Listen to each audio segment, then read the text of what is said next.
কলকাতার সবথেকে বড় অন্নকূট উৎসব এই মন্দিরে পালন করা হয়।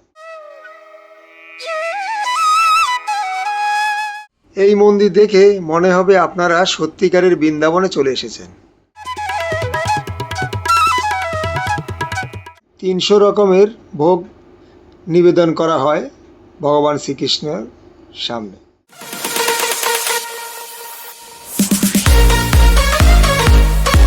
নমস্কার বন্ধুগণ, প্রদীপ সাহা পিপি চ্যানেলে আপনাদেরকে স্বাগত। আশা করি আপনারা সবাই ভালো আছেন। আপনারা কি জানেন কলকাতায় রয়েছে নববৃন্দাবন? আমরা হয়তো অনেকেই জানি না এই নববৃন্দাবন মন্দিরটি কোথায়। আসুন আজকে আপনাদেরকে দেখাবো কলকাতা কোথায় রয়েছে এই নববৃন্দাবন। অপরূপ সুন্দর এই বৃন্দাবন আপনাদেরকে আজকে পরিদর্শন করাবো। আপনারা আমার সঙ্গে থাকুন, দেখতে থাকুন।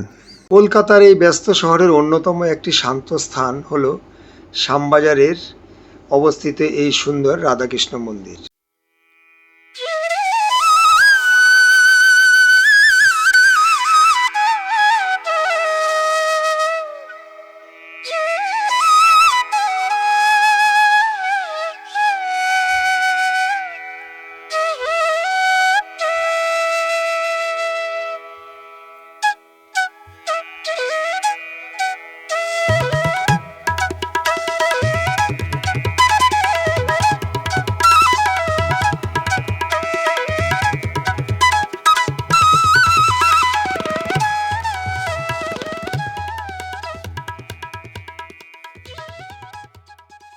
এই মন্দির দেখে মনে হবে আপনারা সত্যিকারের বৃন্দাবনে চলে এসেছেন।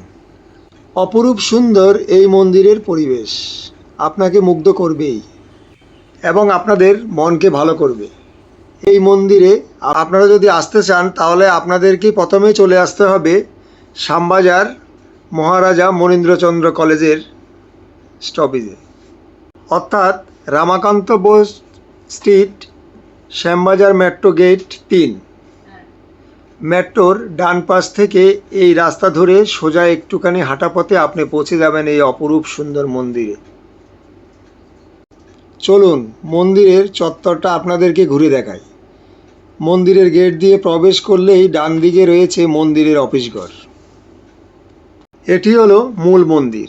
মন্দিরের ডান দিকে রয়েছে বিশাল বড় দোতলা নাট মন্দির।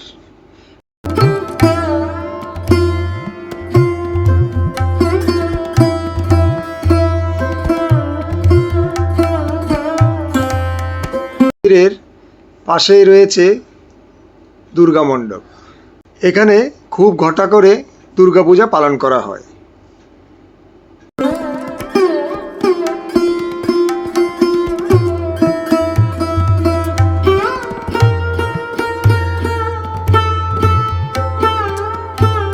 এটি হলো মন্দিরের সামনেটা। এখান থেকে দেখা যাচ্ছে খুব সুন্দর রাধাকৃষ্ণের বিগ্রহ। অসাধারণ সুন্দর রূপোর সিংহাসনে দাঁড়িয়ে আছেন রাধাকৃষ্ণ।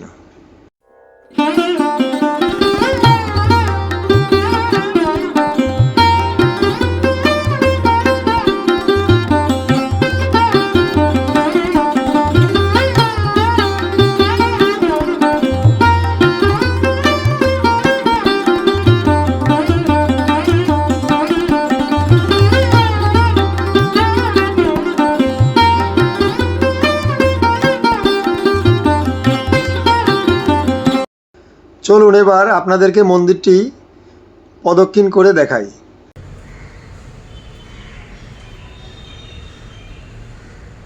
অনেক পুরনো এই মন্দির।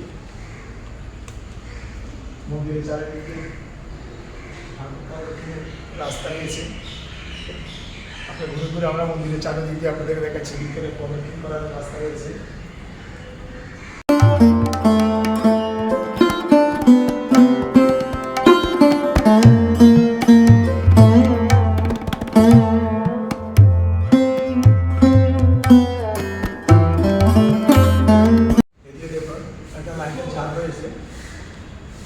ময়ূরের সেই কলকা কাজ করা রয়েছে মন্দিরের গেটে।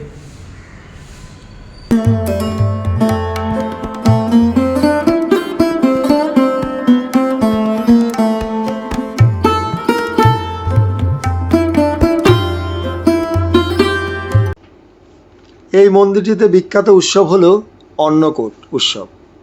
কলকাতার সবথেকে বড় অন্নকূট উৎসব এই মন্দিরে পালন করা হয়। এই অন্নকূট উৎসবে প্রায় 300 রকমের ভোগ নিবেদন করা হয় ভগবান শ্রীকৃষ্ণের সামনে। প্রায় 82 বছর ধরে পালিত হচ্ছে এই অন্নকূট উৎসব। মন্দির চত্বরে খুব সুন্দর বাগান রয়েছে, এখানে প্রচুর গাছ রয়েছে। এই মন্দিরের খোলার সময় সকাল 8:30 থেকে দুপুর 12টা পর্যন্ত এবং বিকেল 5টা থেকে রাত 8টা পর্যন্ত এই মন্দিরে বিভিন্ন উৎসব পালন করা হয়। এই যে এখানে রয়েছে প্রভু জগন্নাথ দেবের রথ। এখানে নন্দলাল গৌড়ী মন্দিরের প্রতিষ্ঠাতা। আচ্ছা, আর এটা ওখানে লেখা আছে দেখুন, 1347 সাল চৌঠা জ্যৈষ্ঠ প্রতিষ্ঠা হয়েছে। আর এখানে কোন সময় সব থেকে ভালো অনুষ্ঠান হয়? অনুষ্ঠান সবচেয়ে বড় হয় অন্নকূটে, তারপরে এই রথে হয়, আর দুর্গা পুজো আর অন্নপূর্ণা পুজোটা ওটা আমাদের পারিবারিক পুজো, আর এইটা আলাদা ট্রাস্ট।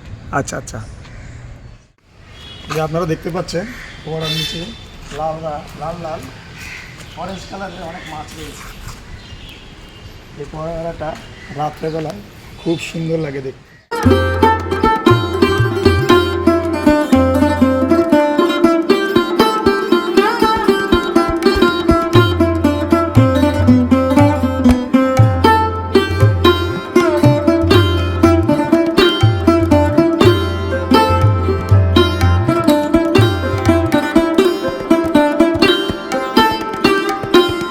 সব মিলিয়ে মন্দিরটা জাস্ট অসাধারণ লাগছে। আপনারাও আসুন, আশা করি আপনাদেরও ভালো লাগবে। ভিডিওটা ভালো লাগলে লাইক, শেয়ার ও কমেন্ট করতে একদম ভুলবেন না। আজ এই পর্যন্তই, আবার দেখা হচ্ছে নতুন ভিডিওতে। ধন্যবাদ।